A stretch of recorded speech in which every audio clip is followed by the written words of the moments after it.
ultimately the real reason was the members were asleep at the wheel. Nobody was paying attention, and it was a big river of money going by. Dwight Brown was the CEO of the Cobb Electric Membership Corporation, an electric cooperative outside of Atlanta, Georgia. From the late 1990s on, through shady subsidiaries and outright theft, Brown cost his cooperative nearly $400 million, including funneling more than $21 million of member money into his own pocket. Brown's deceit didn't stop with Cobb. He successfully convinced other cooperatives to buy into a proposed $2 billion coal-fired power plant called Washington that would be contracted through his for-profit subsidiary. Through grassroots organizing, the uneconomic boondoggle of Washington and its sponsor were defeated. Brown was indicted in 2011 on 31 charges, including racketeering and theft. In the midst of this scandal, the nearly 200,000 member owners of Cobb EMC struggled to take back their cooperative. Mark Hackett, president of the Cobb EMC Forum, joined John Farrell this week to talk about how an engaged membership continues to be essential to defending the vitality of a locally owned electric company. This is Local Energy Rules, a podcast sharing powerful stories about local renewable energy. You're as the president of the Cobb EMC Forum. What role did you play in, either the sort of uncovering or witnessing of the issues facing the co-op, and what role do you play now in terms of keeping members engaged with sort of restoring member control? Well, I can't claim to be one of the folks that uncovered it and participated in that litigation, but I did participate in the effort to get a new board of directors elected. And there were really there were a number of organizations that were involved at the time. Members were forming little groups to try to get the situation corrected because it was such a public affair by that point. Two of those organizations were the Cobb EMC Customer Alliance and a group called Take Back Cobb EMC. And I first got involved with Take Back Cobb EMC back around 2010. Take Back Cobb EMC was funded primarily by some environmental organizations that were trying to stop a coal plant that was being planned for South Georgia. And the coal plant was one of the insider deals that was going on at Cobb EMC. Cobb EMC was the largest participant. They had gotten some other folks involved, some other EMCs in Georgia involved, but they were the largest participant. One of the executives at Cobb EMC was running the development company that was charged with developing the project. But the environmental groups were looking to stop the coal plant, and they felt that the coal plant was an economic boondoggle, which it was. So they felt if they just could get a non-corrupt board in Cobb EMC, that the coal plant would fall apart of its own devices. And I got involved because I've got a 30-year career in the electric and gas utility industry. I was former head of power trading and generation system planning at Oglethorpe Power. I owned a consulting firm for a number of years that provided Self-Reliance consulting services for planning in the energy industry after my tenure at Oglethorpe. And so when my wife got the call from Take Back Cobb EMC, they were cold calling folks. My wife says, "You want to talk to my husband?" and handed me the phone. So I got involved with them at that point.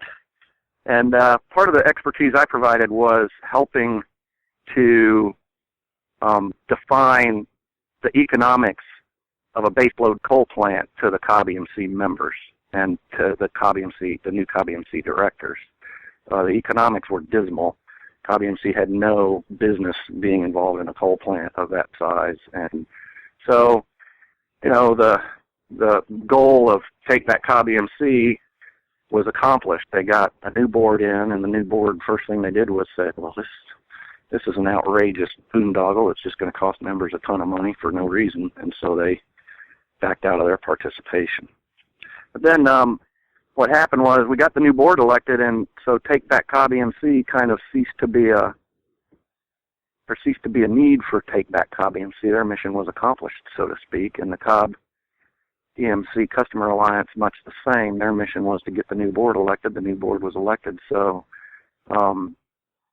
the remnants of those groups combined to form Cobb EMC Forum, and our mission is a bit different. Our challenge and mission is to try to encourage member involvement in the affairs of Cobb EMC so that we never revisit the sins of the past.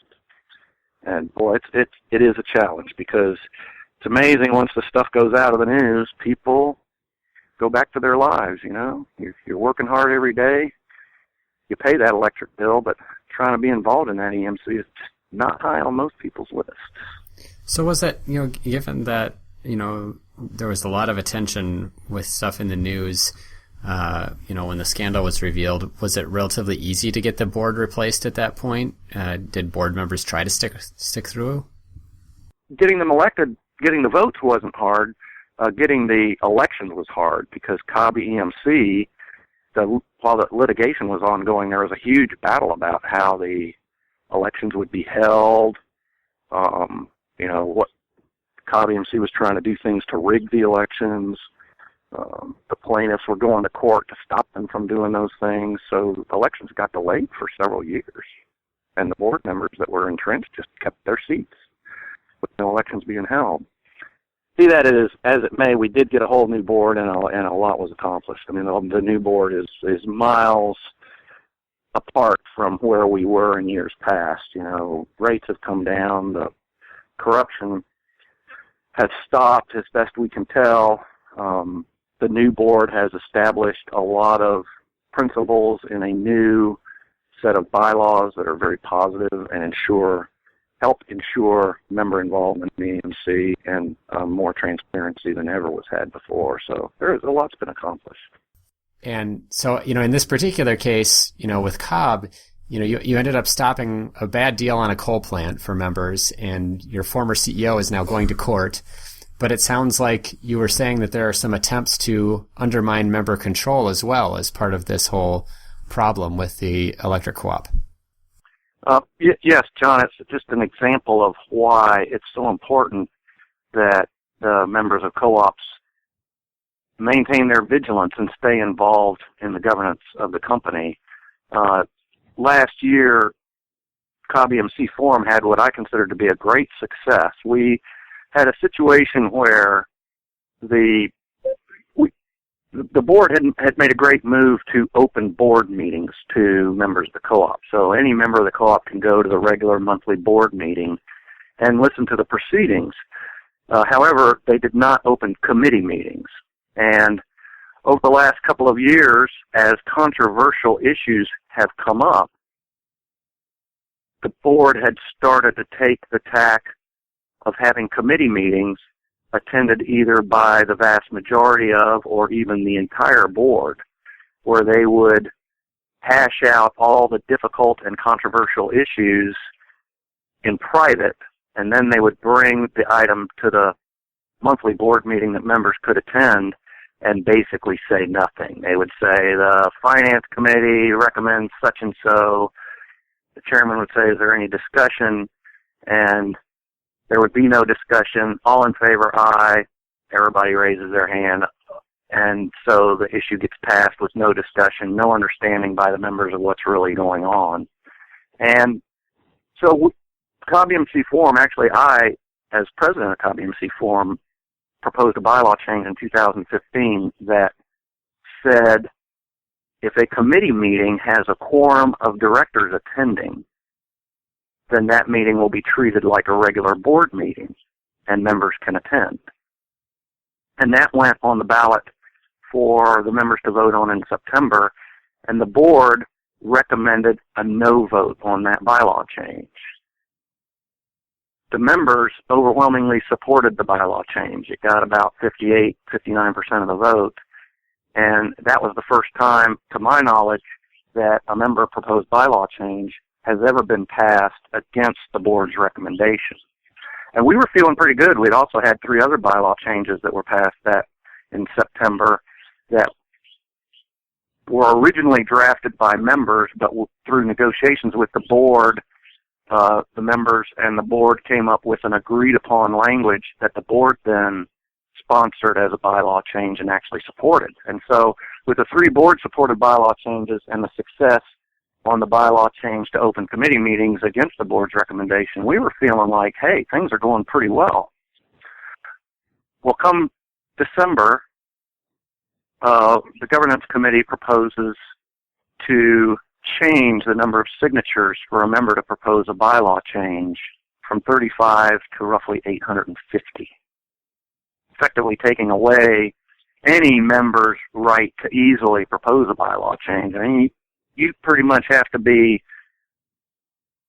have it as your full-time job to create bylaw changes to go get 850 signatures.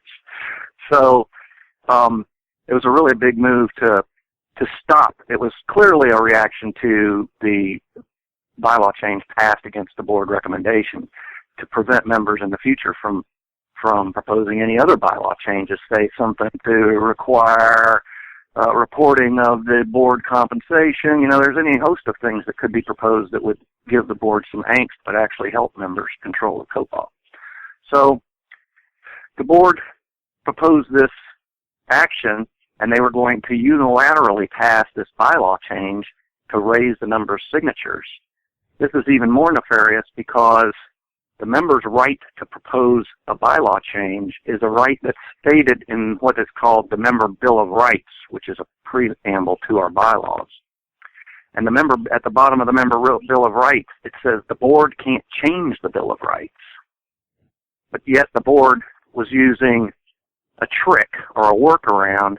They weren't changing the actual right as stated in the Bill of Rights, but they were changing Section 10.01 back later in the details of the bylaws that said how many signatures you require. We, in a preemptive action, while it was still at 35 signatures, have submitted a bylaw change to put that bylaw back to where it was in September. And then in January, the board went on ahead and passed their change. So now we're sitting here heading toward next year's annual meeting with the board having effectively precluded future bylaw changes by members, but we have one last one hanging out there that will put everything back and give us the right back.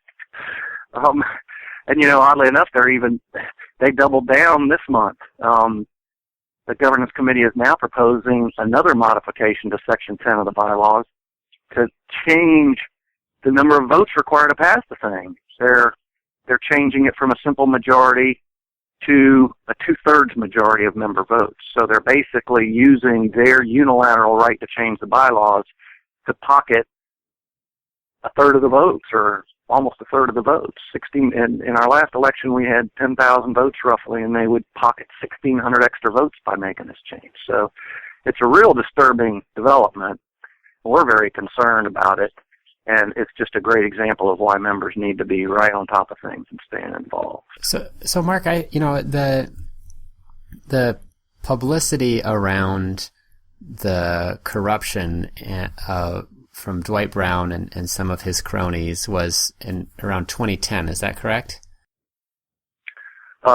Yes. It really came to a head in 2010. The original lawsuit was filed, I think, in 2007, and there was some publicity associated with that. And then over the period of the next 3 years, the publicity grew and grew, and ultimately, I think Dwight Brown was indicted. Well, it was around 2010 or 11. And so, Mike, I guess what's fascinating for me about this is that, you know, how could the board so recently elected to replace that sort of corrupt system be so quickly and so in such a small amount of time be moving to restrict member participation that was really crucial to restoring the co-op to its right footing? It just seems appalling to me that this could be happening, and I guess I'm a little bit surprised to hear that you've got board members who would be willing to support these kinds of measures so soon after the, you know, corruption as a result of member disengagement was uncovered. It has been pretty dismaying to me as well, John. You know, we when the new board was elected, I think I spoke earlier to some problems with there was a caucus called the Cobb EMC Owners Association, much like a presidential caucus, and they worked to sponsor some candidates, and there were some issues with how that process occurred. And so some of the candidates that got sponsored and supported were really, what I would say, were really part of the old organization at Cobb EMC. They were friends of the chief operating officer, and such as that. So when we got the new board, we had some that were much more forward-thinking and in favor of transparency than others. And it's funny, as the board has gotten to know each other and been working together, it's almost, to me, I don't know, to something like the Stockholm Syndrome, where people that get kidnapped tend to identify with their captors eventually. The board has become very thinking, they have grown to think very singularly and not have a lot of debate, that they tend to all want to agree with each other. And it's almost considered to be, 5 of us believe this and you want to go out on a limb and say it's not the right idea, you're being bad, There's also a part of the bylaws that we tried to get changed and failed that says 2/3 of the board members can remove another director from the board with a 2/3 vote. So 6 board members could remove any director. And the conditions under which they can remove them are very loose. The language is something on the order of, if the board member, in the view of the voting board, does something that is or may be injurious to the cooperative, which is a very loose piece of language. You could almost say anything could be injurious to the cooperative, like disagreeing with the other board members in public. So it creates a situation where, I think it's a little bit of a situation of intimidation, where if there seems to be a majority of the board leaning a certain way, then it tends to drag the rest of the board with them and really suppress dissent. But in the grand scheme of things, I'm just stunned that they have taken the steps that they've taken lately with respect to member bylaw changes. And if you look at their dialogue, the things they're saying, they're using a rationale like, if it's so easy to propose a bylaw change, some small group of members could take over the co-op and do something really bad. And so we're just protecting the members against themselves. They're not using those exact words of protecting the members against themselves, but that's essentially what they're saying. Unlike the problem when a small group of members who have been elected to the board decide to run amok with the co-op. Exactly. And there's another issue I'd like to point out, and that is, I'm not aware of any situation in co-op history where a small group of members has taken over and made a mess. It's always been a small group of entrenched directors. So they're trying to solve a problem that doesn't exist. They sent out a survey with some pretty biased language trying to drum up the idea that members really wanted to increase the number of signatures. So, the preamble to their little survey painted some kind of major crisis that a small group of members was proposing these bylaw changes to wreck things and blah, blah, blah.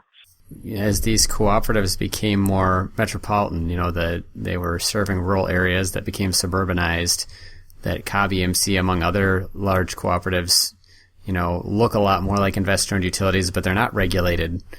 You mentioned that some members think there's some state agency overseeing these entities that they're members of, and they don't even realize that it's their job really to be the regulator as a member. Do you think that means that it's not a good idea in the big picture to have suburban cooperatives, that it's simply too complex or they're too big to be member driven? Do you think that it means that you just have a lot of ways that you have to restructure things, like you were talking about the rules that got into place once the board had been changed at Cobb, that can make it possible for member engagement to manage a large organization like that? I don't really know the answer to that question. We haven't really seen any big move for formerly rural and now metropolitan electric cooperatives going private, so to speak, or going back into the investor-owned utility world to have a track record as to whether that makes things better or worse.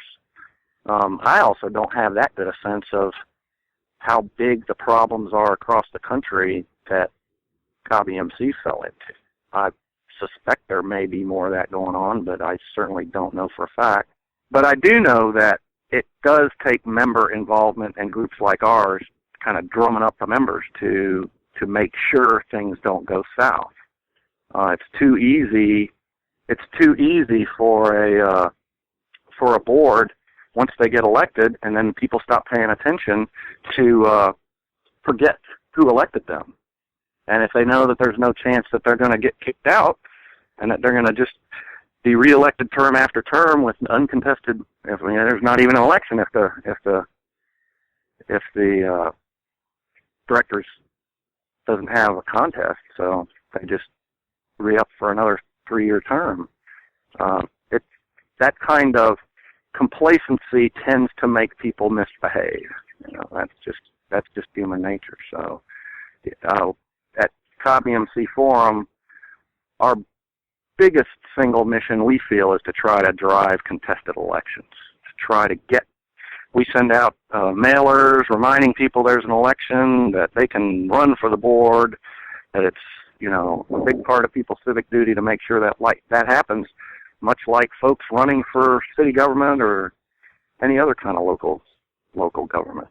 It's a real important thing to do. And I think if there's groups like that and there's contested elections, then it's fine, because, groups like Cobb EMC, if they're properly run, can do a lot for their members. And they have lower overhead. If you don't have the big regulatory process, your overhead is lower. And they can just implement things for the benefit of members without going through a lot of the hoops that some of the IOUs have to go. That was Mark Hackett, president of the Cobb EMC Forum, talking with John Farrell, ILSR's Director of Energy Democracy. More information on Cobb EMC Forum's activities can be found at cobbemcforum.com. More information on electric cooperatives and their opportunities and challenges can be found in ILSR's new report, Remembering the Electric Cooperative. That report and other local Energy Rules podcasts can be found at ilsr.org. Until next time, keep your energy local, and thanks for listening.